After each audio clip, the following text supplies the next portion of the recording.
Hello, it's me and Ben, and we're going to be talking about philosophy, specifically AIs. But first, we're going to talk about the Iraq War, which Ben dedicates a surprisingly large amount of this article to at the beginning.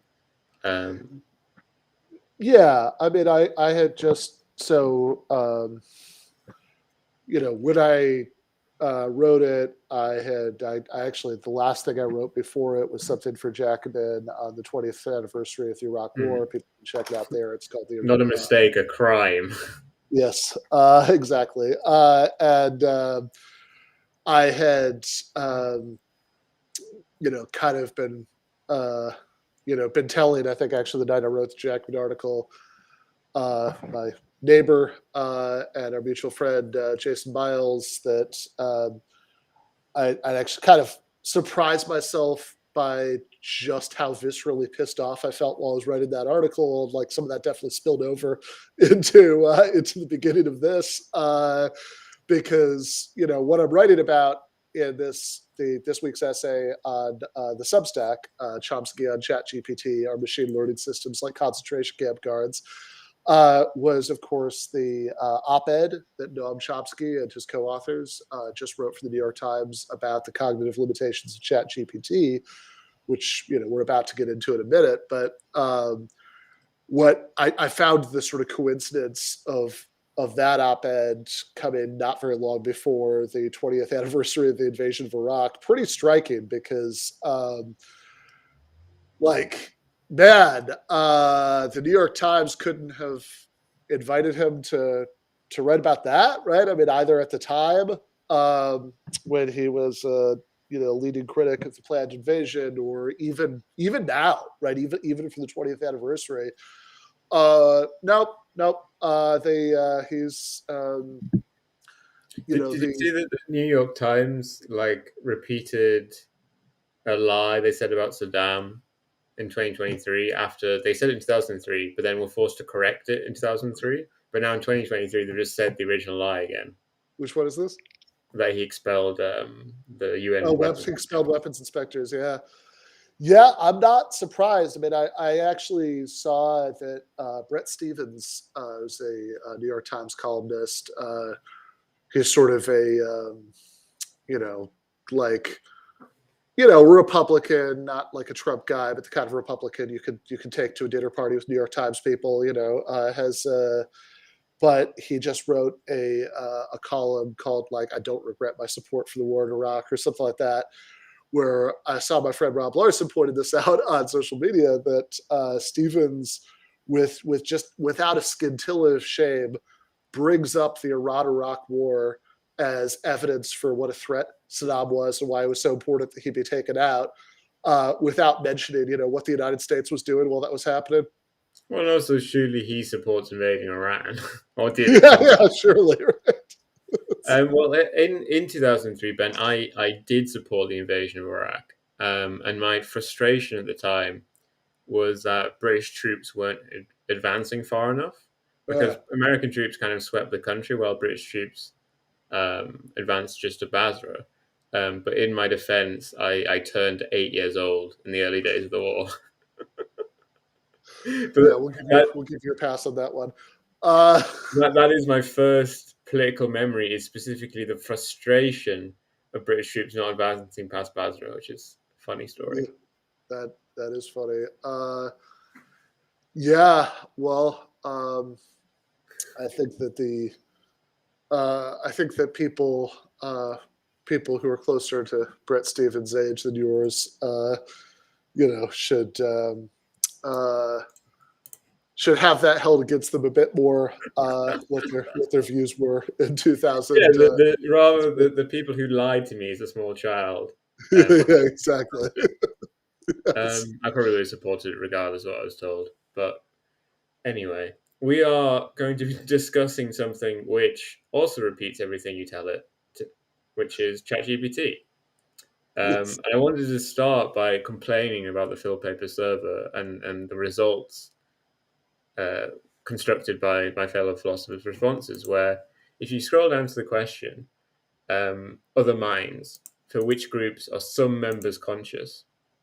Well, funnily enough, first off, only 95% say yes to for humans. Awesome. So, and that obviously like that includes the person answering the question. So Yeah. if we're worried about kind of, maybe we should be questioning whether anything has a mind at all, which I guess is kind of Which is, almost almost what Dennett suggests or something like although this. honestly, I kind of love that. I kind of love that part of the result. It's like, it's why I think it's hilarious when I've seen like people, I don't know, some Twitter argument that I didn't have a lot of context for. So I'm not, taking a side in this, but it was like had something to do with like trans issues and gender. And I saw somebody saying like the consensus among philosophers, like philosophers don't do consensus. What the hell are you talking about? They have you can't, like you literally can't get 100% for, do you personally have a mind? um, the great one, which I think I pointed out to you before, is that more philosophers think that abortion is permissible than the percentage of philosophers who are non-skeptical realists about the external world. And what the fuck does it mean to have an abortion if like absolute idealism is true? Yeah. I mean, maybe it's just hypothetically if a physical world did exist Didn't and, exist, that and would there were be. fetuses in it, and, yeah. But okay, like That is an 95% for intensely held humans, position. 89% for cats, which very, very, very high. Then 65% for fish, Uh, and then 34% for flies. Flies. And then okay, so then it says current AI systems, and it's only 3%, which is fair enough. Also, this was taken before ChatGPT, right. where in 2019, 2020, when none of this has happened. But for the question, and this is I find outrageous, the question Yeah. for could any future AI system be conscious or have a mind? Only 39% said yes. So people are nearly close to thinking that that flies are more conscious or more likely to be conscious than any future possible AI system. Yeah, that's interesting. Do you think flies are conscious? No. Though, I Okay. mean, it is one of the things you kind of talk about for a Yeah. while in the article is thinking and Yeah. consciousness. Yeah. And I think these are generally, especially thinking, Uh, is like a hopelessly underdefined word. And it's like, well, what do you mean? Like, definitely flies don't reprocess information in some kind of conscious way. They certainly aren't yeah. self-conscious. But what does it mean to be conscious if you don't consciously process information? Yeah, I think it's not. I mean, look, I'm not going to pretend that I've spent a lot of time thinking about fly consciousness. So um, this is a hot take after 3 seconds of thought, But like, I guess I don't find it wildly out of the question. I mean, I am not like, I think if somebody, I don't know, voice of God came down and said, "Ben, just so you know, flies aren't conscious," I'd be like, okay, that wouldn't particularly surprise me, right? I mean, a lot of the questions do when we ask, Like, can machines think or machines conscious? uh, Like kind of the questions about free will, a lot of it has to do with kind of morality and blamability and stuff like this. well, I was gonna say, I think that similarly, if the voice of God came down and said, "Ben, just so you know, flies are conscious," I don't think that would shock me either. If it said, "Ben, just so you know, flies can think," I would say, with all due respect, "Are you sure?" Right? Well, Like, I'm clearly a better analytic philosopher than you because I would just ask God, what do you mean by those terms? yeah, fair enough. But I don't like. It doesn't seem wildly out of the question to me that flies could have like uh some sort of like experience of like that they like something that we could call like a sensation or whatever. I mean, you mentioned that last doesn't time seem that your that dog doesn't seem has thoughts, right? what's that? You Yeah, mentioned yeah, last time that your dog has thoughts, which I was a bit iffy about.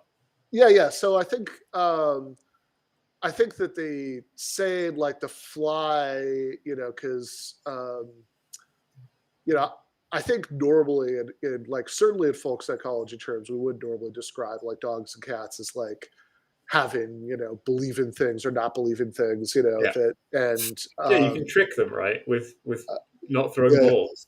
yeah.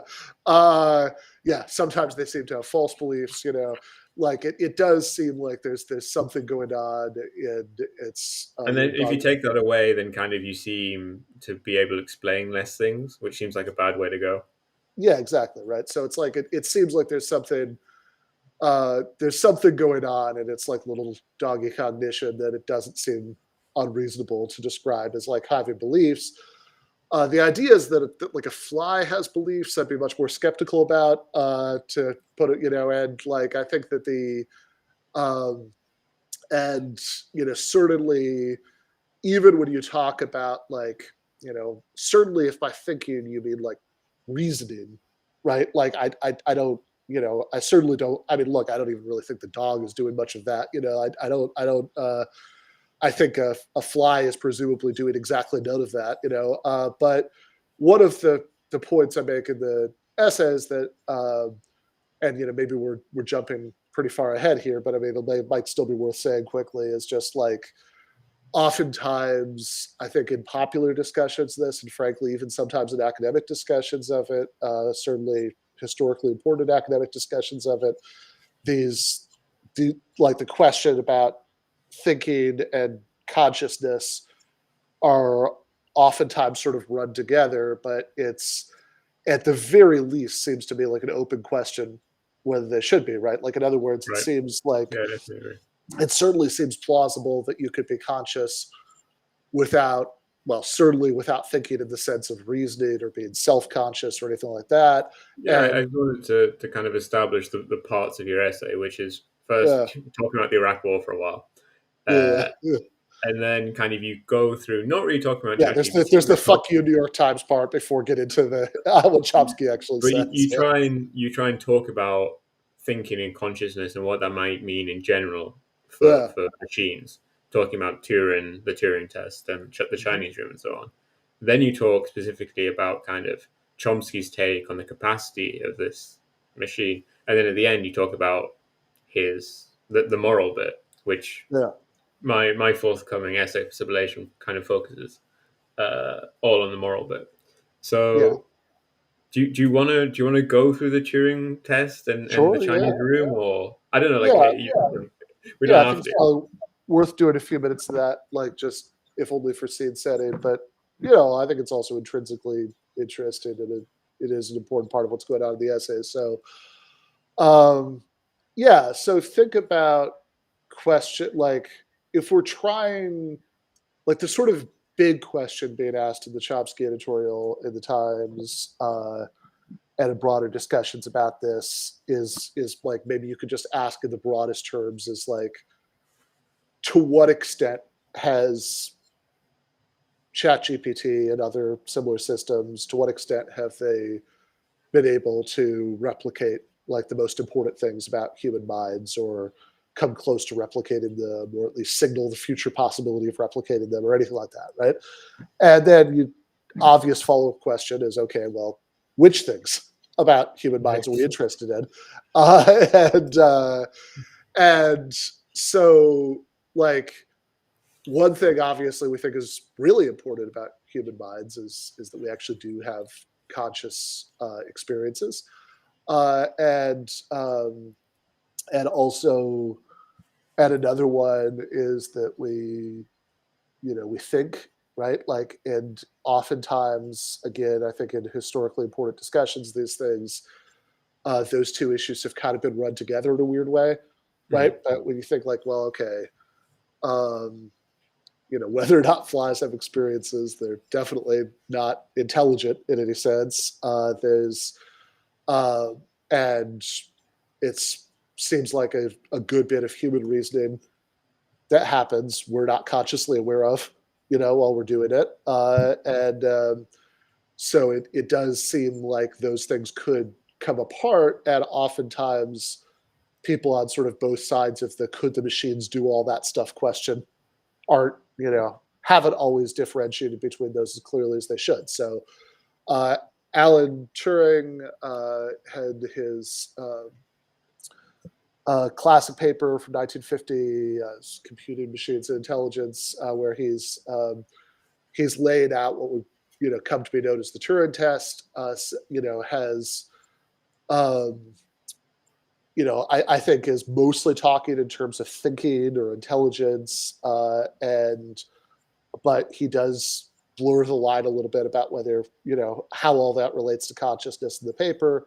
And certainly, many people have taken the point of the Turing Test as being, well, do we count, like true AI would be AI that was conscious, and like if you pass the test, we should think that you're conscious. And like John Searle had responded to it, certainly seems to think that like he's showed that this is wrong.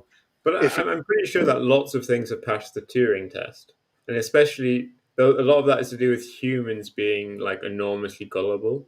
Yeah, so it's maybe worth saying a second about like what the test is, and I do think it's worth talking just a little bit about the paper, because most people who throw around the term, I think, don't bother to read it, which is a shame because it's an interesting read. Um, but so If anybody's ever seen, several years ago, there was a Hollywood movie about Turing called The Imitation Game. It was played by Benedict Cumberbatch. And one of the funny things about that movie is that it never explained where the title comes from. It never, like there was never any actual mention of The Imitation Game in it. I assume that Sorry, there because it must was have, about the Enigma machine, right? yeah. The I mean, a film, lot of, obviously. yeah, yeah. So, Lorraine, a lot of it's about the World War II code breaking, and there is this sort of stuff in it about how, oh, Turing is kind of the this important father of like computers as they would come to exist or whatever. But they never really talk about the Imitation Game. So the Imitation Game is this game which, as described in the paper, it made it sound like this is a game that he'd actually played. The human on human version of it, which is you have a man and a woman in separate rooms. Ideally, they're typing rather than than like writing longhand, so you can't tell with the handwriting which is the man and which is the woman. And um, and then people pass in questions, and and the people in the two rooms type up the answers, and everybody's supposed to guess which is the man and which is the woman. And the point is, and he says essentially that if we got to the point where AIs, right, computing machines, in the language of the paper, could fool people in the imitation game about whether they're a human or an AI, as often as people in the original imitation game would fool people about whether they were men or women, then we should conclude that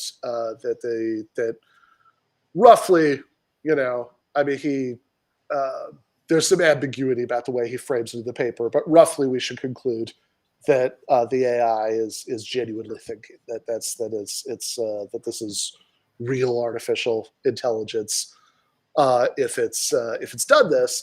And then John Searle comes along famously and says, doesn't really show that. And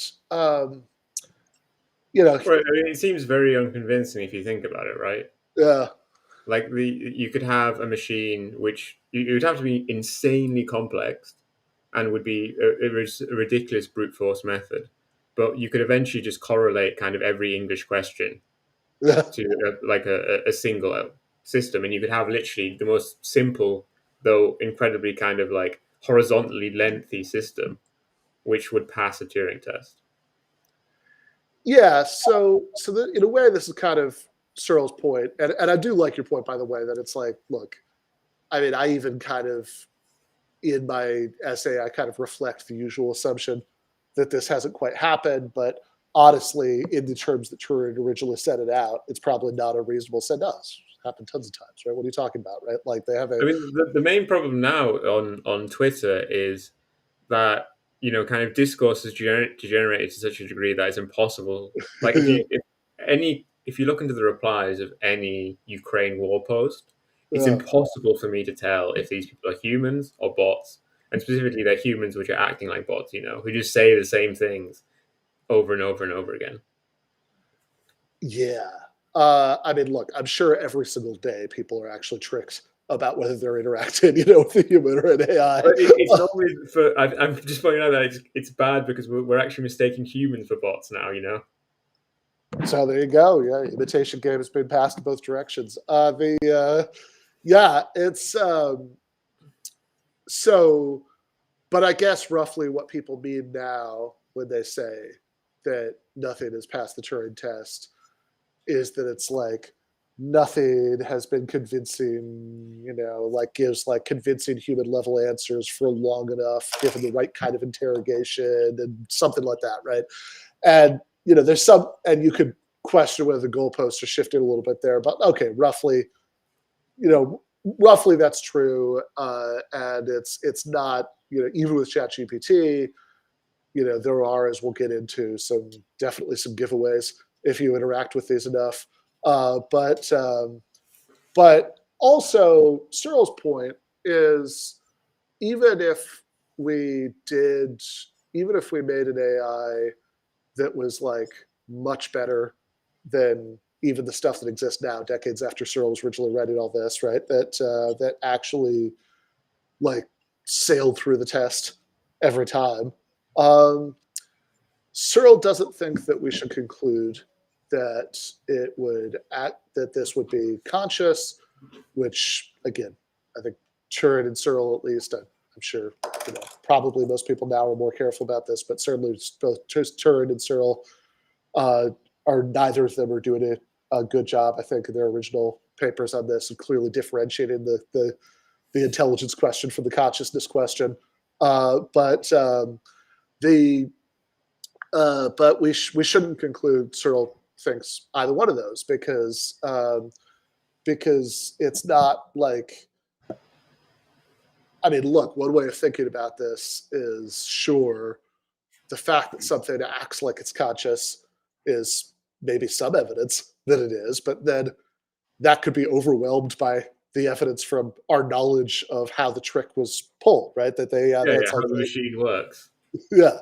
And so we know that this is just, mindless symbol manipulation. So the metaphor is that, if you have somebody who doesn't speak Chinese, who is like who's in a room where they have people pass in questions in Chinese, and the person has some incredibly elaborate rule book that, like sort of impossible Borgesian kind of rule book that has that they can look up, they can look up every combination of Chinese symbols that's passed into them, and then they can find out what a convincing response would be, and then they write down those symbols and they pass it out and say, okay, somebody who knew how to use the rule book to do this wouldn't thereby know Chinese, and also like there's no,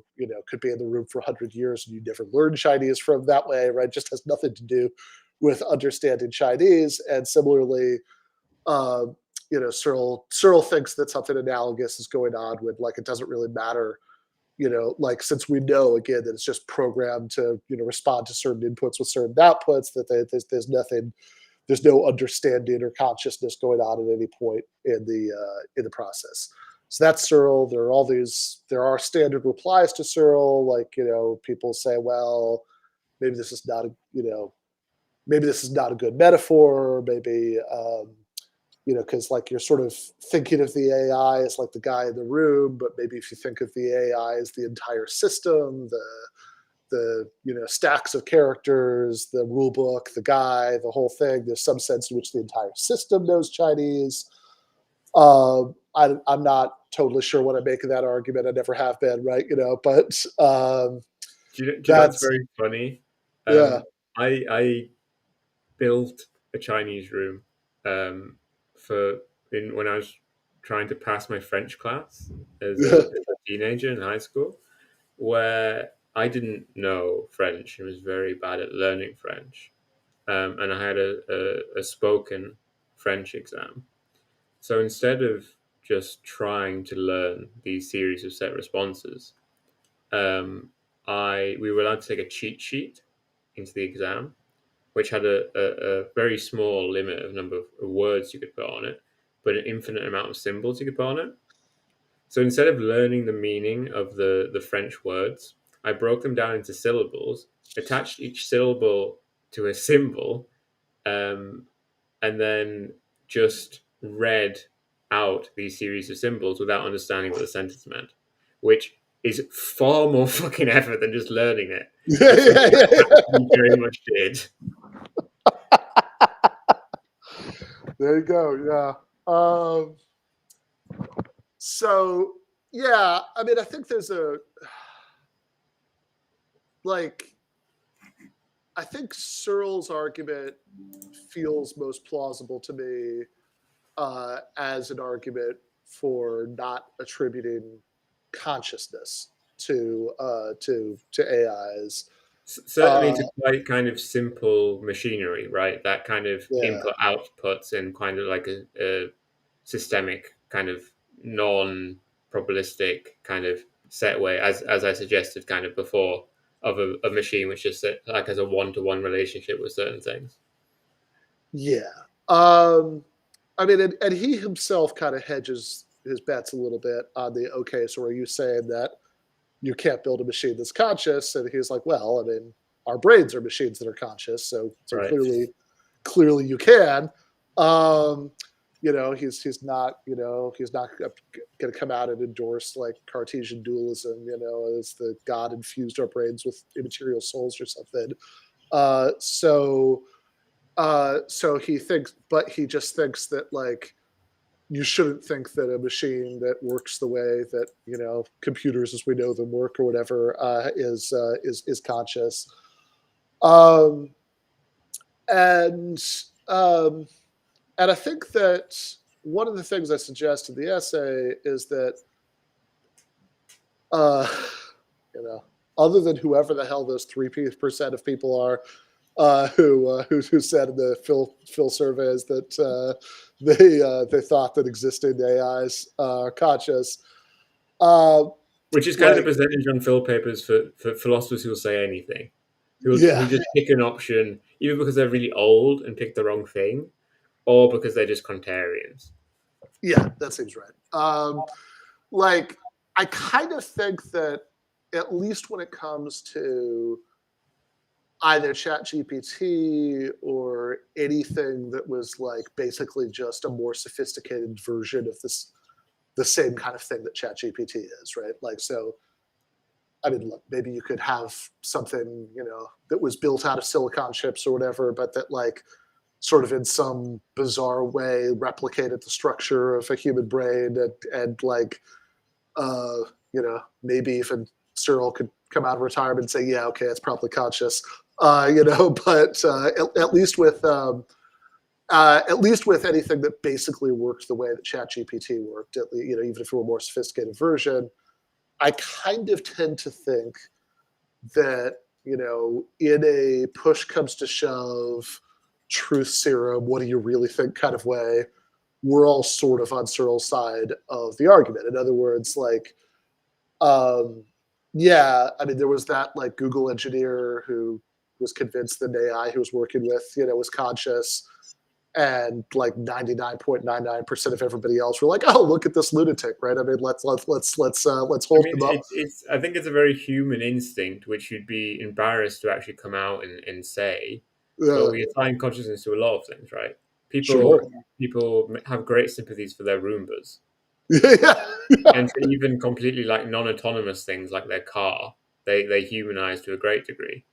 Um, What? Right. and So so, it's like, kind of, you think humans will at least instinctively kind of massively overestimate these things, even if we are embarrassed to then actually come out and say it.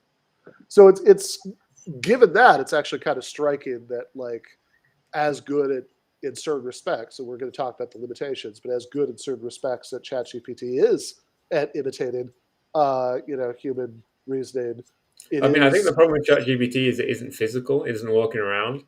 Like if you put a chat machine kind of if you and if you let it speak, uh, if you put it on like a robot body and let it speak and understand spoken English, which uh, it should surely you sure, can very easily yeah, do that. If it was walking around, you could speak to it and it could speak back to you. All bets are off. It's exactly the same thing, but just because of the kind of like the physicality of it, I think lots of people would be convinced. yeah. Uh, so I don't think like, I mean, you're right. That seems right to me that like there probably would be more people who'd be tricked in that scenario, right? But it's like I think like right now, hardly anybody is inclined to attribute consciousness to Right, and ChatGPT. so we don't want to just attack that because it's pointless, right? We don't want to just tilt at windmills, which I think a lot of people end up doing with ChatGPT. Yeah, Um, and I to, think to tilt at I, another windmill. Go well, I on. was going to say I think that I think if people reflect on why they're not attributing consciousness to ChatGPT, I kind of don't, I don't think it's because of the sort of weird quirks and giveaways that it has right Right. now, right? Like I think that if we ironed all that out, right, I think you still wouldn't, right? Or like they have a if so that suggests that I think in some ways, and God knows, maybe we're all wrong, right? Maybe maybe those 3% of people who picked the wrong option on the survey are right, whatever. But like, I think a more interesting question, just in terms of like sort of existing areas of disagreement, is not so much, is ChatGPT or could its foreseeable successors be conscious, as could they reason, or like could they replicate the most important things about human reasoning, apart perhaps from the fact that we're conscious of the fact that we're reasoning, right? Like so, and I think that even that that like even if we just sort of limit our sights to that, like that's kind of an interesting enough question in itself, and that there are some pretty real reasons to question that, right? That Chomsky and his co-authors, go into in their essay, that that you could, that like obviously what I'm ultimately most interested in the end is the point about moral reasoning, but even before that, right, even just sort of reasoning in general, right? I mean, like there are plenty enough reasons to be skeptical A about really even a that. really interesting example that someone gave, which proves to me, for instance, that if we talk about a very specific question, like can ChatGPT understand English? The answer is definitely no.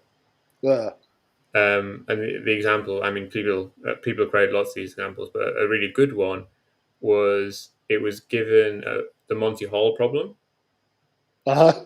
but the guy had changed the percentage in it so that it was exactly the same text, and it had to be like that to kind of fool it in this way. But where it says, there's a 1/3 chance of the car being behind this door, he just instead changed it to 100%. And it's and to replicate not switching, which is meant to be the wrong answer, right? Right. And so the ChatGPT obviously just said stuck to the normal answer, and he's like, no, come on, like you have to understand, I've told you it's 100% chance, and it like insisted that no, the normal standard answer is right because that's what it has in its data sets. It's not actually reading and responding to what you write. It's engaged in this process of wild mass guessing. And Yeah. then this was kind of fixed from the top down eventually.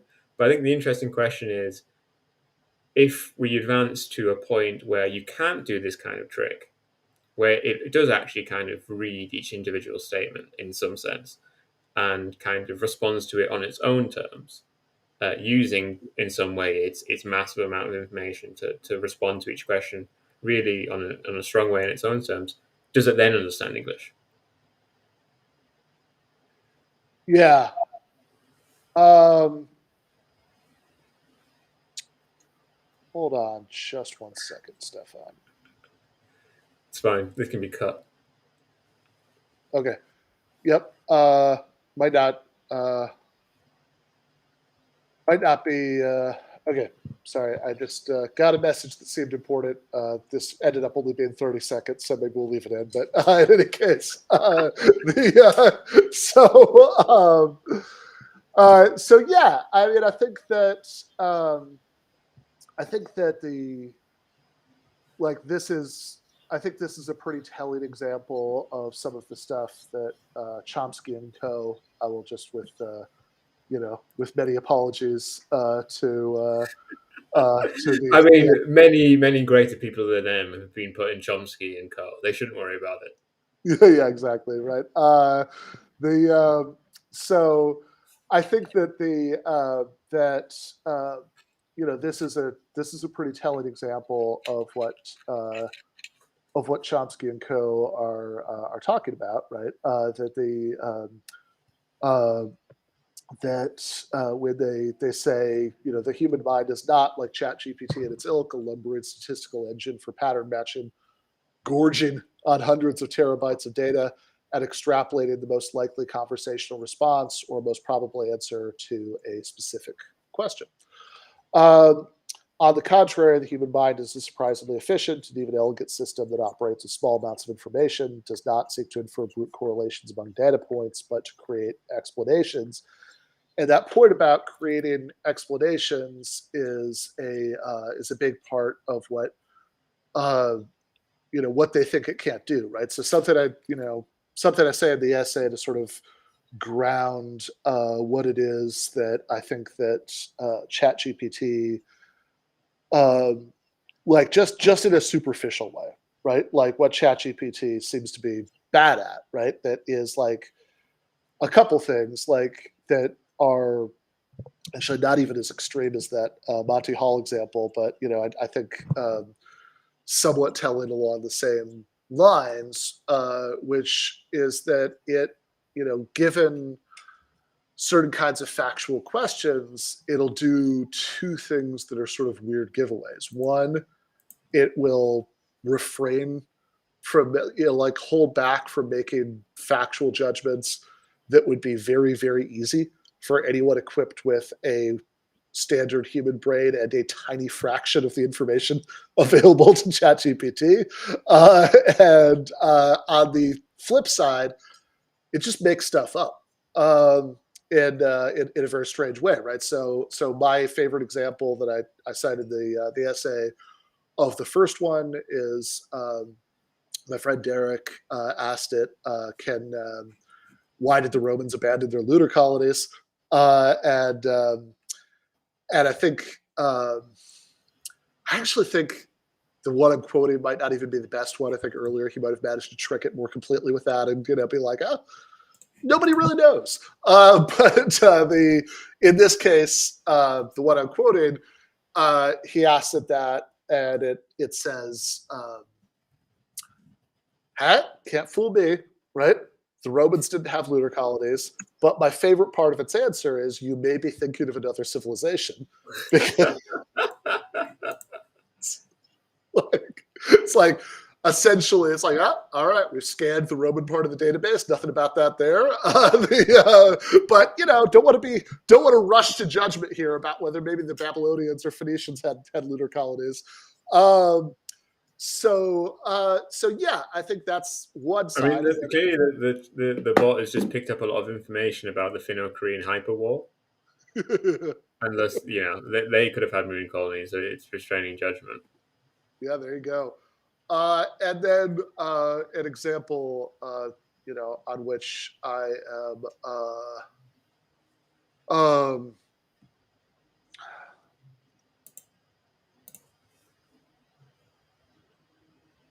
an example on which I am in a particularly good position to judge is ChatGPT's answer to "Tell me about Ben Burgess," Right. and in the course of that answer, it does the opposite of holding back from making easy factual judgments, because there's about 3 paragraphs of stuff that's like 95% of it's accurate, but then it also says Burgess is known for his work in logic and critical thinking, has published several books on the topic, including Give Them an Argument, Logic for the Left, and Logic for the Uninitiated, an introduction to formal logic, which is a book it just made up It definitely has classic zero books title syntax, but that book doesn't exist, which is very weird. And then at the end, it says the final sentence again after a bunch of stuff that's mostly right, some of it's a little off. It says, in addition to his academic and political work, Burgess is also a musician and has released several albums of original music, which is news to me. The And so I think it does go to the point about how because the stuff that it does that's very good at sounding like a person answering these questions, like a knowledgeable person answering these questions, is ultimately about gorging on this vast stockpile of information and using like sort of lumbering around with these statistical correlations. It does tend to do what Chomsky and co. identify in their article is it tends to either under generate, as in the lunar colony case, or over generate, as in this like the albums of original music that I've created, and the book I did write, and this is like. And as part of all of this, they say, like, the thing about creating explanations, I think a lot of people who are just kind of giving this a quick read and then like sort of dunking on it on Twitter, I think probably miss the point, because there are cases where it's sort of said, like, Chomsky and his co-authors will say, well,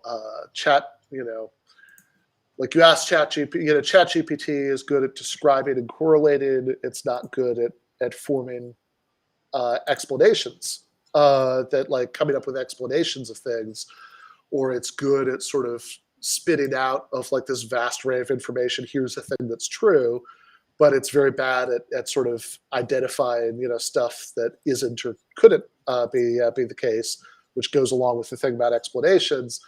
And a lot of people just sort of said, "Oh, dumbass! I just asked it why something happened, and it told me the correct answer." Which is very like Plato, shadow on the wall. You're deliberate. Like, you're acting like a bot there when you say that, where you're refusing to actually think about what's going on and just completely looking at the surface level of the things that are in front of you. Yeah, no, exactly, right? Because it's like, sure, there are lots of prompts to which ChatGPT will respond by giving correct causal explanations, but it's doing that because within its database, it has 10 gajillion people giving exactly the same causal explanation. And they're not, like, Chomsky's point is not that ChatGPT doesn't have the capacity to accurately describe causal explanations that are already out there, or to accurately describe claims about what isn't or couldn't be the case that are already out there. Like, it's like, yeah, I'm sure if you ask ChatGPT if it's possible to accelerate past the speed of light, it'll say no, because, that there are, again, like 100 quintillion authors who said no, that it has immediate access to. But the point is, what it can't do is take the information, all this information that it has, and sort of do new causal reasoning of its own, or sort of do new like reasoning about, given all the stuff that is true, what couldn't be true wouldn't or couldn't be true of its own.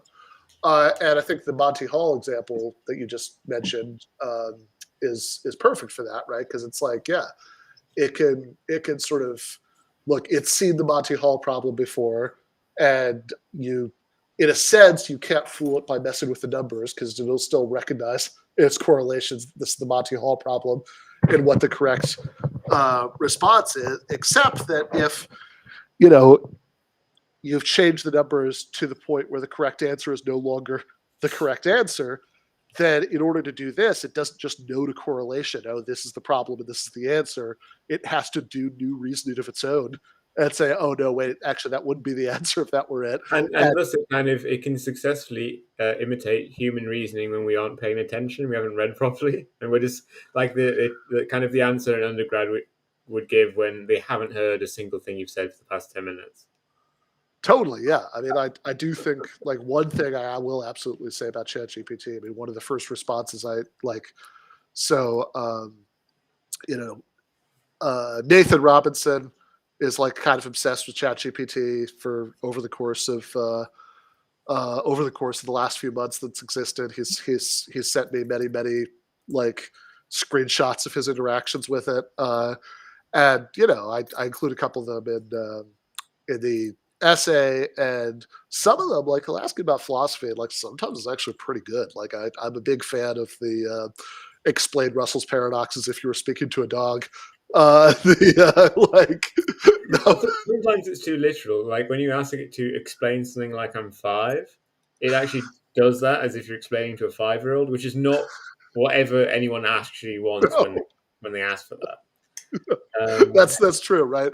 But it's like, but I will say, even the ones that were kind of mediocre, it's like, I mean, my immediate thought was like, oh shit, this doesn't really come up for anything I'm teaching right now, you know, because like the only class I'm teaching right now for Rutgers is this thing essentially about this class essentially about probabilistic reasoning. We don't do read responses, but it's like, man, next time I do something where I would otherwise do this, like if you're just sort of doing the like standard undergraduate thing where you just have people read something and then like write a little half page about it, well, that's done, right? Because like, you know, most of these like even the shitty chat GPT answers along those lines bear a very close resemblance to like Right. When it first came out, I tested it on Nietzsche and Marx, and what it did was it got things wrong. But obviously, because of how its sample is structured, it got things wrong which undergraduates and normal people constantly get wrong about Marx and Nietzsche. yes. As in, it thought like Marx was, moralistically condemning capitalism and struggling for justice or whatever, uh, and it thought Nietzsche was promoting master morality. And these are both just two very common misunderstandings. sure. So it can very easily imitate that. Yeah, I mean, like in fact, veered into areas of like actual exegetical controversy, but like I'm sure it's giving the dumb undergraduate versions of the Yeah. positions you don't like, you know. But they have but yeah, I mean, I think, yeah, it's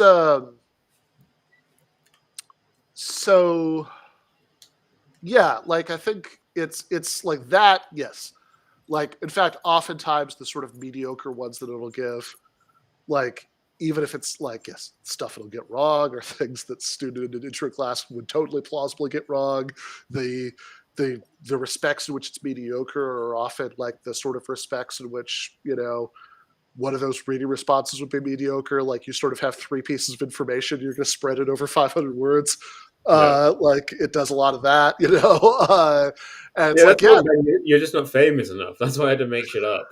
yeah, there you go, exactly. And then like it's got, yeah, it'll do like honestly, and like God, even occasionally making something up along those lines, right? Is like, yeah, that's something the student in intro class might do, right? They're just like, you know, Yeah, they'll or just someone writing copy, yeah, especially if there were two Ben Burgesses on Google. yeah. Or like, you know, maybe it like, you know, maybe somebody who sort of half like maybe got me half confused with Jason's. They said the thing about music or like whatever. Like there's a lot of ways, Yeah, or I like mean, this kind of problem that, I well, mean, I can't. if you're willing to, like, the point is, like, I think at this point, if you're willing to live with a C plus or B minus on an assignment like that, like, I mean, you kind of might as well, right? Yeah, Just do Chat GPT because it'll definitely give you something that will at least get a C plus or a B minus. And I know there are programs that claim to be able to say like whether something is probably generated by it, but one, there's going to be an inevitable arms race about that, where like the and often technology. they're run by the same companies, and they use the information from one to input into the other to input the other. Like the arms race is just between themselves. Yeah, Well, okay, that sounds very profitable. It's Yeah, not unlike exactly. a rock war. So yeah, I think also it's. Um, I also think like, but I also don't know like if you come up with like, because like usually like if student like cheats on something, you're like, oh, that doesn't sound like you wrote it, and you could like Google it and just find wherever they got it, like in their Google search, right? Then like you have them dead to rights. But it's like if you said like, hey, I have this program that says there's a 70% chance that like you didn't write this, and you say, yeah, but I'm in the other 30%. Like I don't know, I don't know how far that goes. I In mean, like, I was reading what Professor was saying about this, and one was saying that he doesn't think it's that much of a problem because it's almost impossible to prove like very certainly that people are plagiarizing often, right? But that students nearly always confess. yeah, um, there is some truth to that, although not always. Yeah, yeah. And I also think it's like And often those are because probably the people who won't confess are the most likely to use it, probably. exactly, and also again, very often with like traditional plagiarism, you could just say, okay, word for word, this is where it comes Yeah. from. But Um, the thing is with it being like C plus B minus or whatever uh, is the kind of the fundamental reason I haven't been really fascinated. Well, I've wrote a lot about it, but I haven't really been. I don't use the tool very much of ChatGPT, and I have downloaded on my computer a very good AI art program which I can run uh, off my own graphics card, which I was initially obsessed with, but became very bored with very quickly, and only had a revival when I was doing very particular projects for me and my friends, because it really struggles to make anything original.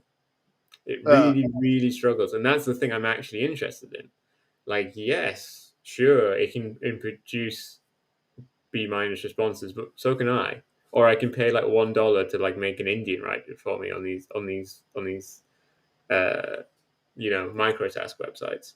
And so that's kind of the my real lack of interest with it, and why unlike Nathan Robertson, I haven't at all been obsessed with it. uh, Um, but I think this is a good time to segue into the moral thing because this is something that people have really been going on about lately, where there's a real fear that if we don't have a moral panic about AI, then we'll never have a moral panic again. yeah. So on the question of general reasoning, um, I mean, I can, basically what I say is, look, I think that certainly from my own impressions of interacting with ChatGPT, what Chomsky and Co. say about its limitations seems like at least somewhat plausible to me. On the question of whether there is nevertheless some like emergent ability here that's more interesting than you might think, or whether like successor systems might be less inclined, might like actually manage to overcome some of these limitations. I'm a bit more agnostic, just because there's like a complicated empirical question there. I do think it's harder to disprove Chomsky on this than people on Twitter think it is, right? But Shockingly, clever man is not idiot. yes, exactly. I think clever man is not idiot. Is he right? We'll see, right? As better AIs come out in the future, but what I do find interesting, because it does veer most into something that I do have more settled views about, is this question of moral reasoning, which is a question you could ask from a couple of different directions. Uh, and I think what you're probably primarily seeing that you reported just now, what you're maybe most sort of uh, responded to, I know, in what you just wrote, right, is the sort of like people raising this problem, right? So like it's often called the alignment problem. So it's like, in other words, how do you align AIs with human values before they go all Skynetty on you? And so one question is like, okay, well, how much should you worry about them going all Skynetty on you? And I don't know that I particularly have a view on that. One thing that I will just point out is that I think most people who raise this question seem to be incredibly unserious about it. Like the people who seem to be like who claim to be like really really worried about it, because with um, I mean, you people know who've carved themselves out this niche as AI safety people have massive, massive incentives to massively exaggerate how close this threat is. yeah, and it's again I just like this is sort of I saw the party read of what you wrote that you'd sort of mentioned that some of these people have sort of cooed the effective altruism movement, and that's an example I find particularly egregious because like when people say, oh, effective altruism, uh, which I mean, look, even the original version I had a lot of problems with. I wrote an article about this for the print issue I think before last of Jacobin. But this sort of the new the AI safety version of effective altruism, where you say, oh, actually, the biggest what you should really worry about is the biggest long term threat, which is like you know AI is doing something horrible and destructive to humans. Um, I was it's like okay, but like the idea that people should give you all this money to worry Right, about it, that it's like that AI is so dangerous and coming so soon that it's more efficient to give you money to live in Los Angeles in great comfort than it is to buy malaria nets for Africans. exactly. It's like to pay your rent and your Whole Foods bills while you like sit around worried about AI one day becoming dangerous. It's like Where you spend a lot of time typing things in the chat GPT and then getting scared, which is literally like making up a monster under your bed. yeah, I mean good work if you could get it, but like it's not like I'm very skeptical that there just is any like if we just assume for the sake of argument that AI is becoming dangerous is this huge civilizational threat in the long term. And I think that's certainly a premise that could be disputed. But if you do accept that, okay, great. What's the plan, guys? Like, what's the what is the conceivable scenario by which like rich people giving you a bunch of money to sit in comfort worried about it will lead to a solution to it? I mean, it's like, are you going to start the And I Butlerian mean, jihad here? I mean, what's the as I write in the article, my problem is that specifically these people, these effective altruist people, are like hardcore utilitarians, hardcore consequentialists who don't believe in any kind of threshold. Those are the last people I want whispering in the ears of a general AI as it's born. yes, The yes, last people in the world, because they're talking about what if we unleashed like a virus bomb which killed 99% 0.9% of the population. But of any human population in the world, these people are the ones that would most find it easy to justify unleashing a virus bomb which would kill 99.9% of people. Because all that would need to happen would for the AI to convince them that it's best in the long term, which right. because it's very clever, it would be very easy for it to do. And it would have no they would have no backstop of saying, no, that's wrong in of itself. Yeah, spit out a scenario where the virus kills them painlessly, and like it's and the survivors have much better lives in the long term, blah blah blah. Yeah, absolutely. Hard cosign on that. But yeah, I think the like I mean, look, I've talked to exactly one person ever who I'll sort of take his concern about this seriously, which is Ethan from the Confronting Capital YouTube channel, who's lied about this, is that um, AIs are potentially dangerous, and the solution is to nationalize all research into them because it's like the equivalent of having like corporations own their own private nukes. So it should be in Right. the hands of a cautious government bureaucracy, and it's like, all right, that is at least a coherent position. The this anything that I can, as far as I can tell, right? Anything that's like, oh, give me money and I'll think about it, right? Like those guys, I don't think have a I think it's coherent. that, and let us talk to them.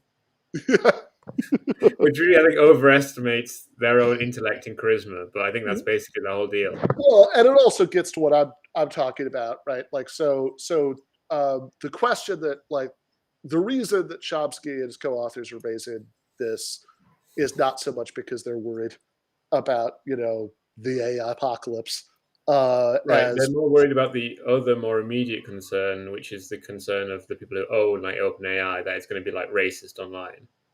yeah. So, and their point about it, which I mean, they're raising just in order to strengthen their argument that ChatGPT is, like, and I should, so they're raising it to strengthen their case that ChatGPT can't really replicate the most important things about human minds. Yeah. Is say, oh, look, this is a thing that humans can do, moral reasoning, and it can't. And I should say something we never really said earlier, but that like might be worth pausing to just go back and say for a second, is that um, anybody who says, hold on, okay, granted, it would have been really nice to invite Chomsky to the New York Times to weigh in on Iraq, but putting that aside, like, oh, this is kind of random, right? Like why him on this, right? Like, because I think if you basically know him as that linguistics guy who said something rather about linguistics you're probably not very familiar with, and like he's a big critic of American foreign policy, it might seem a little bit random, but since the Chomskyan revolution and linguistics, that also helped to give birth to, or certainly give shape to like cognitive science in general, is this multidisciplinary effort that now exists, is all about thinking about the ways that the deep structure of human minds gives rise to language. And so I think thinking about the ways in which, the deep structures of human minds are different from what, at least the kind of artificial intelligence we're currently working on. Well, I mean, Uh, ChatGPT was put by some people to have owned him because it was yeah, it's meant to understand English, which right. obviously, as I said earlier, I think it definitely doesn't. But Yeah, it is a very specific thing where people have recently been like, Chomsky, you're fucking owned, and so yeah, he's written a yeah. reply to the New York Times. Yeah, yeah. So I think this is like much closer to his core interests than people might realize.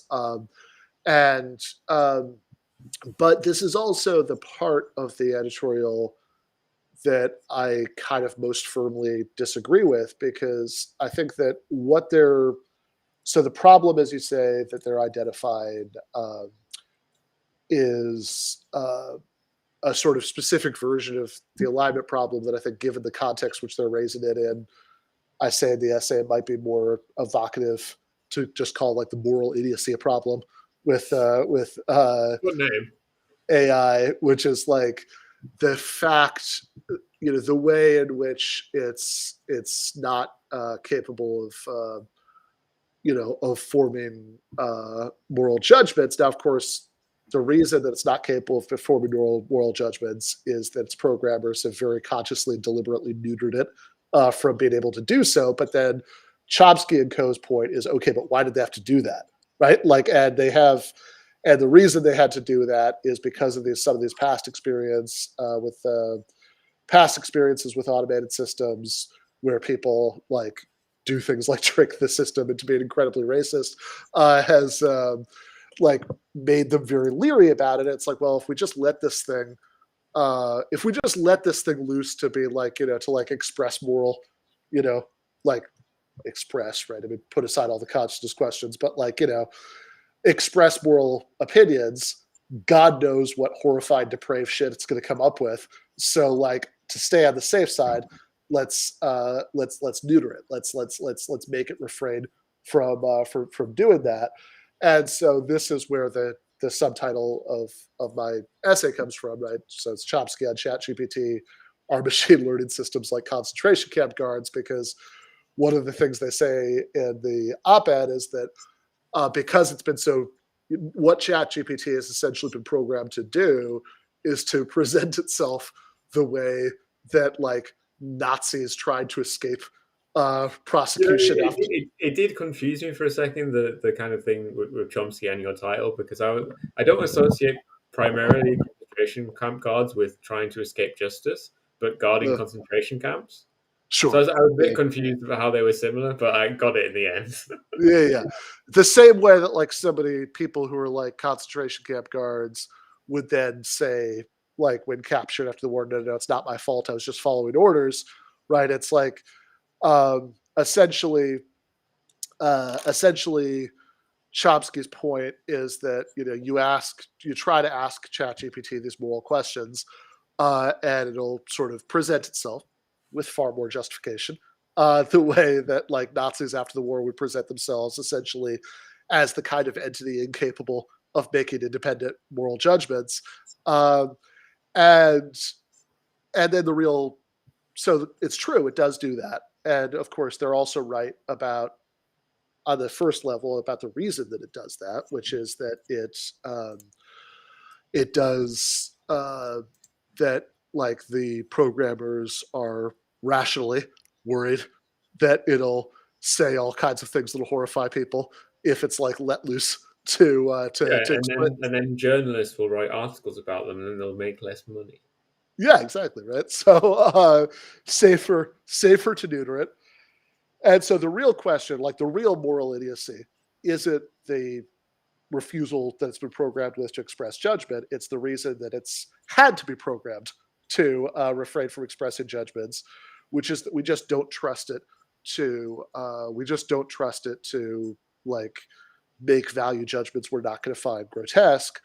And Chomsky's explanation of this um, is essentially, well, this is just a more particular instance of these sort of general cognitive limitations of these systems that think about all that stuff about either over generating or under generating on factual issues. That they say it can't balance creativity with constraint the way that human minds do, and that when we sort of reason from moral principles, we're doing that. And so it's these general cognitive limitations that make it incapable of doing good moral reasoning.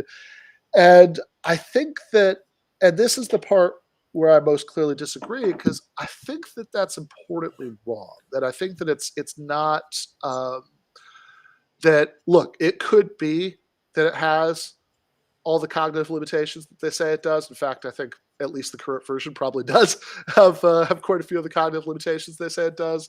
But I don't think that's the sort of most fundamental problem leading to the moral idiocy. I think there's this deeper problem. There's the Humean point, right, about facts and values, which is that ultimately, like when I mean, look, even if we came up with a long list of plausible sounding moral principles and programmed them, and like again, as you say, these effective altruism freaks are the last people in the world I want like loaded up an AI with moral principles, because it's just going to be like utilitarian stuff that I think is going to be awful. But like I think that like even if better people, not like them, not your Peter Singers and William McCaskills, do are supplied it with moral principles, and you try like really earnestly to come up with all the plausible moral principles you can think of, and then if it like reasons with flawless human level reasoning from whatever moral principles you give it, I still think the moral results are going to be a lot different than what a sort of normally well-adjusted human would come up with, because But I guess the important point is you don't think that that can be because we're wrong. maybe. So okay. So I think that whether we're wrong, like I'm gonna give a really annoying answer here, which is depends what you mean by wrong. So I think that um, like, if you think that there are moral facts that are sort of hanging out in Plato's heaven somewhere, or they're just kind of like hanging from the sky, waiting for us to like come along and find them, uh, I'm sort of politely skeptical of your metaphysical picture. I think that I think that what's typical, I think what's going on, in the sort of basic, the kind of basic human picture that seems right to me is that um, we have moral passions. We have like what the Michael Sloat, who's a virtue ethicist, calls feelings of warmth and chill that we're trying to that we're trying like when we're doing moral reasoning, right? What we're really reasoning about, right, is what sort of how to kind of distill those into something we can explicitly articulate. So, like when Hume says that reason is the slave of the passions, like I think a straightforward way of reading what he's saying there is that like reasoning is really good for figuring out how to carry out the goals that you care about. It's also really good, I think that's something moral reasoning is all about, is like helping you figure out what you really care about, right? That's like, oh, this principle sounds really plausible to me until I start thinking about some things that would follow from it. And then I realize that actually, no, I don't really subscribe to that, or it conflicts with this other principle. It's more important to me or whatever. So like reasoning is really good for helping you to figure out which goals you care about. It's really good for helping you figure out how to carry out the goals you care about. But there is, I think, a strong sense in which reasoning can't just sort of like, I mean, this where ultimately I'll side with Hume against Kant. Like reasoning can't just sort of manufacture the goals all by itself. And I think that when I think that the project of moral reasoning is a worthwhile one, right? Because I think that it is, I'm a big fan of self-awareness and reflection and sort of thinking about it's like, okay, but like, what, do I actually, think that, is there like, oh, is my like overall sort of set of commitments coherent here? Like, is there an inconsistency? If so, how should I resolve it? Right? Like, I think that's a worthwhile process to engage in. That like that sort of process of trying our best to hammer our moral intuitions into an internally consistent framework. And I think you can learn a lot from the process. But I also think that um, it's not this. There are limits to our ability to completely capture everything that we morally care about in explicitly articulated principles. And as evidence for that, I would say, look at the last few thousand years of moral philosophy and how people don't tend to uh, easily arrive at universally held consensuses, right? I mean, like that there's or arrive at them at all, or like people. It's like moral philosophy is really, really hard, and it's actually like I think as valuable as the process can be, I also just think that like it's a little bit ridiculous to think, okay, a few more years of thinking hard about this, and we'll succeeded in distilling everything that we care about into explicitly articulated principles that you can give to the AI and program it with, because even if it's flawlessly reasoning from whatever principles you give it, right? The question is, okay, are the principles that you give it, have you managed to essentially upload your entire moral conscience into this set of principles you can program with it? And I'm pretty skeptical of that. I think that I We think should that have talked to this earlier, probably, because I think I'm very sus on this point, especially in the sense that if you mean as to say kind of morality is like this, but other things aren't. Because yeah, to give another human point, yeah, Chomsky talks about kind of causation yeah. and an apple falling from a tree and this kind of thing. But obviously, Hume asked us, well, why do we think that? Should I mute Oh, you? You got barking. yeah. Actually, this we probably really will have to cut out. Give me just a second. Okay, cool.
All right. Hi. Well, just in case Gene forgets to cut this out later, I'm not going to say what's going on, but I'll tell you when we stop. But I think that given the entirety of the situation, I think the minimum amount of disruption it's caused has been impressive. But uh, you were just starting to make a different Yeah, Humean I'll point. just run it from the top. Yeah, On the other Humean point. So the other Humean point I would make is that in the article, and it's kind of like a key thing for Chomsky, is that this AI wouldn't be able to make proper causal connections. mm-hmm. Something you agreed with. But obviously, if we read Hume, Hume critiques arguments from induction, which he critiques the idea that just because something's happened a million times before, we should think it happens in the future. Like, what's the actual logic there? Why should we assume that because something is true going into the past, that it's true going into the future? And there's obviously various answers to this. But I think on some level, how you describe kind of this problem with morality ultimately being based on kind of like seemings or institution or Intuitions. intuitions, which can ultimately, in some sense, be justified. If it's a problem, I don't think it's just a problem for morality. And Yeah, that in the same way that kind of you need to make some kind of leap of faith to get to morality, you need to make some kind of leap of faith to properly go about induction or similar things, or at least kind of these things aren't fundamentally different. So I don't know if that's what you're suggesting, that kind of morality, and I think it's what you're suggesting, is that morality is like an odd one out here. But I would say that I'm not. That's sus to me, basically. yeah. So what I think is that it's I mean, I think that whether or not there are analogous problems that are going to arise in other domains, I think the problem about morality is that an AI at least that was like ChatGPT. Again, like um, could you have something? I don't. I am not particularly inclined to think that there's anything magical about the meat, in human brains. I mean, Searle sometimes does kind of verge into suggesting that there is, but they have but like I think probably not. So could you have something that was, that like was made out of circuits or whatever, but that actually um, was so similar to a human mind, right? That it just had like the same moral feelings that we do. Sure, why not, right?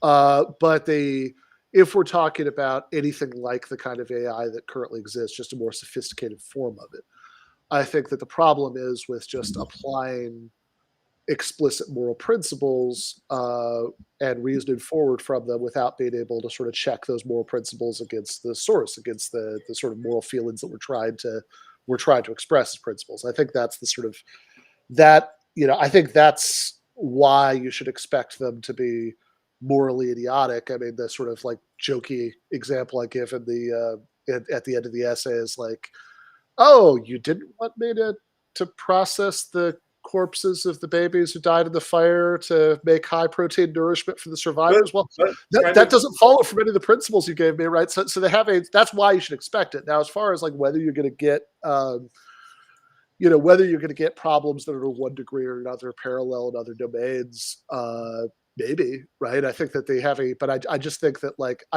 my objection to Chomsky on the morality question is that I think that he and his co-authors are underselling how deep the problem goes, right? That because they're sort of seeing it as a problem with their reasoning, and I see it as a I'd argue that it's also a problem about what it's reasoning from. But why do you think the AI doesn't have access to these intuitions? Because unless you're kind of going into some kind of qualia thing, because it seems to me on the surface that the AI, in fact, has more access to these intuitions because humans constantly express them all over the open source internet than it actually does to well argued moral principles, which are kept behind a paywall and thus not actually something that ChatGPT currently Oh, has access surely, to. surely we can finagle ChatGPT a JSTOR account so it could read the Oh no, I papers. mean it will soon, and then it becomes even more dangerous for academics. Yeah. Yeah, I think that there's again, there like what you're suggesting is roughly the the solution, the sort of alignment solution that's consistent with recognizing the human problem, right? That my friend Mark Warren gave, that I quote in the paper, right? Which is that you could just sort of give it all of the expressions, right? Basically, here are all the cases where humans are expressing moral feelings, and you sort of extrapolate from that some grand function that just correlates from that, and it's yeah, could you theoretically get around it that way? Yeah, sure, right. I think that's possible, right? But I think that seems to be a little bit different from what Chomsky's talking about, where he's Mm. like, oh, here's the problem with here's a problem with AI reasoning from moral principles. It can't do that as well, as well as humans do. And I would say, well, that might very well be true, right? As a particular instance of the more general problem about it replicated human reasoning.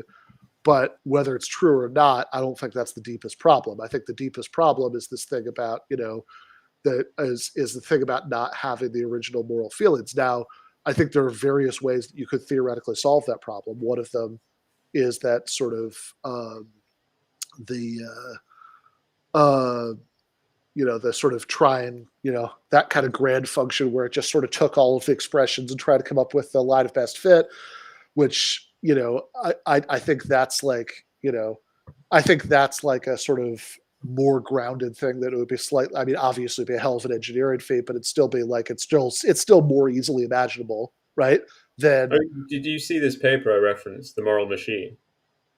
tell me about it. Well, basically, MIT asked 40 million people across the world, which is an Uh, incredible number. Um, what should an AI car do in various circumstances? Basically, yeah, versions of the trolley problem. uh, Should it run down a child or an elder? And obviously, the uh, varying results based on different countries. But my problem with that is I just think it's just that's not what we should be doing. yeah. I don't know if you disagree. I guess I'm not sure what you mean. I mean, maybe.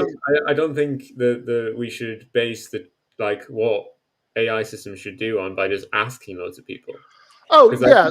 So, that's but I because think you're kind that's of got also, admitting to relativism. yeah, I think that's also a little bit different too, right? In other words, because I think if you're like, I think one difference between, um, again, so on the extreme end, one solution is to just have an AI in some science fiction future that is actually like what's going on under the hood, is so much more like a human mind Yeah, than not, that it's that it just genuinely has, or has unconscious versions of, if that's possible, right? Whatever, but it just genuinely has all the same moral impulses that we do, and then there's just no issue. Uh, and then a step less science fiction than that, the more grounded thing would be that you like somehow imagine an AI that is sort of takes all the data points that sort of indicate what people's underlying impulses are, and it sort of extrapolates from that to having a model for what they're going to be, and that can like play the same functional role in its moral reasoning as just sort of like appeals to intuition have in human moral reasoning. I think, not as hard to imagine as the first one.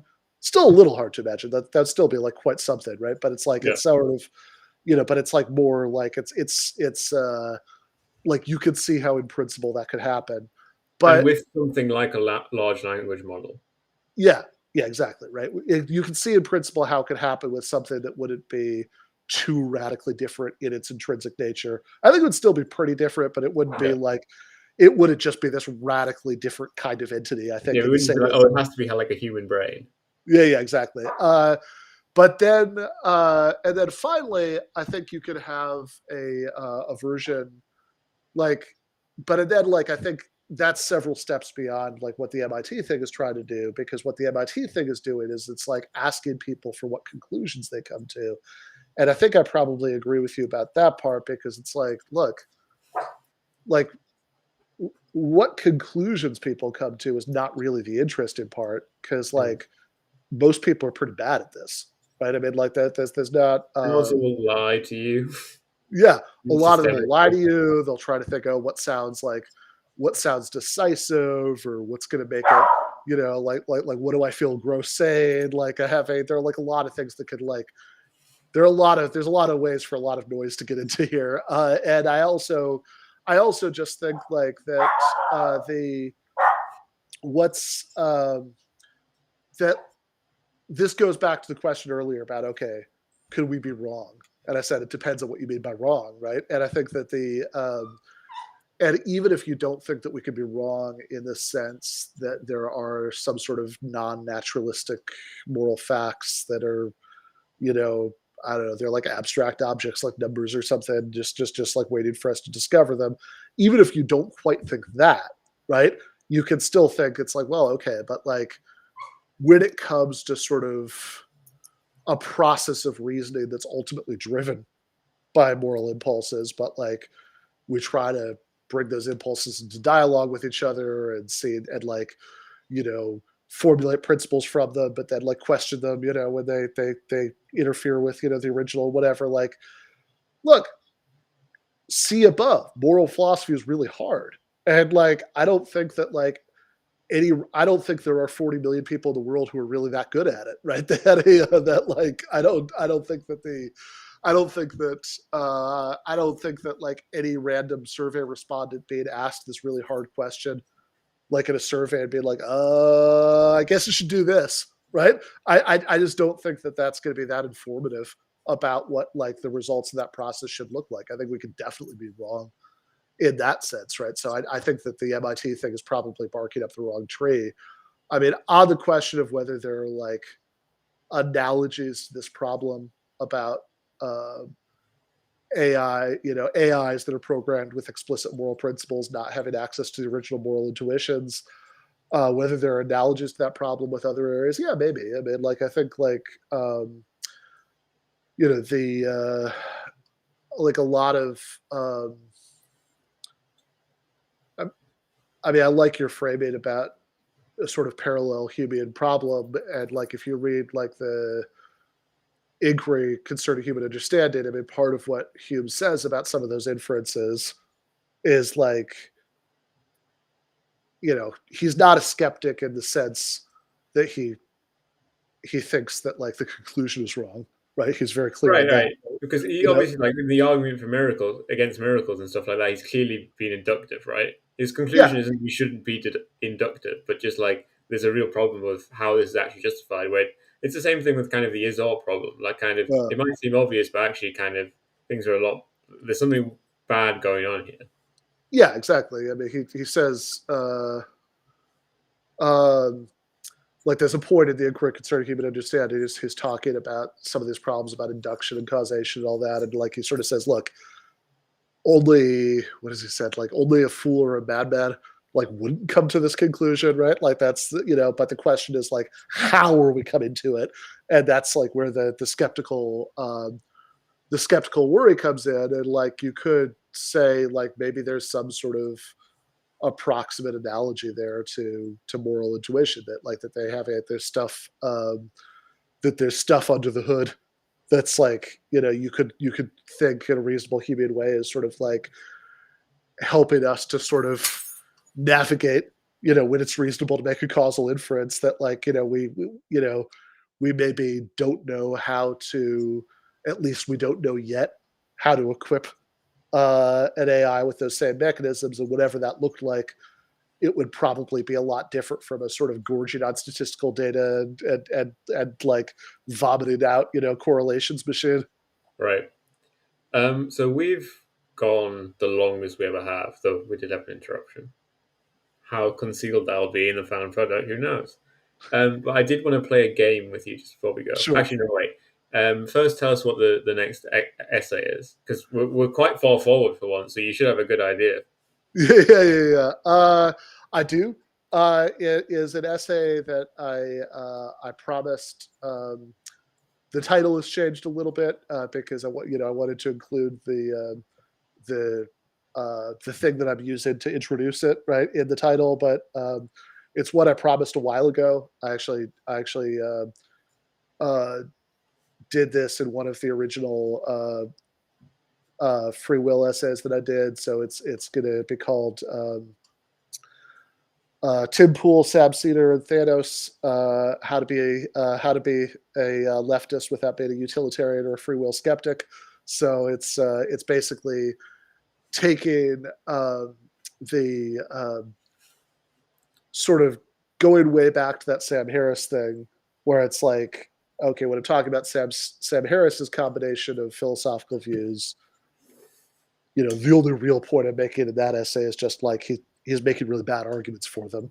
And then Right. like in the Slavoj Žižek, the case for compatibilism essay, I'm taking a step further and being like, okay, at least on the free will part, here's a reason to think that his view's wrong, right? But then the question that's sort of being like one of the questions that's being consciously bracketed in both of those is the politics of all of it, because I do want to separate those out. I'd say like, okay, is this correct is one question, and then like how does it fit with our politics is another question. But like what I wanted to sort of steer directly into for this one is the way that a lot of leftists, in my experience, certainly of a lot of leftists, the online variety, want to sort of feel like that Harris-esque combination of views, that they the only moral principle we care about is utility maximization. We don't really think that people are autonomous agents, making free decisions. Like Which I they, think is a very easy path to insane totalitarianism. yeah, I think so too. So yes, I think that like a lot of people think, oh well, see, I don't like conservatives and You libertarians. should you should title it "Principles that we shouldn't teach any future general AI." Yeah, exactly. So yeah, I want to make the case that actually left politics, or at least the most sort of historically attractive kind of left politics, is actually you know separate for the question of whether those views are correct, which I've argued elsewhere that they're not, right? But it's like I also want to say it's like actually people leftists who are attracted to those views because they think that those are a good fit with the left program haven't thought about it enough, and that I think a lot of the things that we most care about are not actually adequately captured by that. So that's the point for next week. But before we go, you had a game you want to play. I had a game, so I asked ChatGPT to give me fake zero books titles, and I wanted you to rate from 1 to 10 or 0 to 10 how zero books you think they are. I'm Nice. not going to do all 10. I'm going to do a few of them, but I think this is a fun game. So first off, revolutionizing consciousness: a guide to psychedelic activism. Ooh, that's pretty zero booksy. I think that's got to be at least a 7 out of 10. Okay. What about the intersectional paradox: the limit of identity politics? Uh, hmm. It's not quite as zero booksy as the first one, but it's still very zero booksy. That's like maybe a 5.5. What about against empathy? Against empathy, a Nietzschean critique of contemporary morality. That's so zero books that if you told me that existed, I'd be like, yeah, probably. Right, That's like a 9 or something. That's very good. right. And this one, which I think might actually tend a bit too far much, but you can say, the death of expertise: how anti-intellectualism is killing democracy. Ooh. That is a really interesting borderline example because the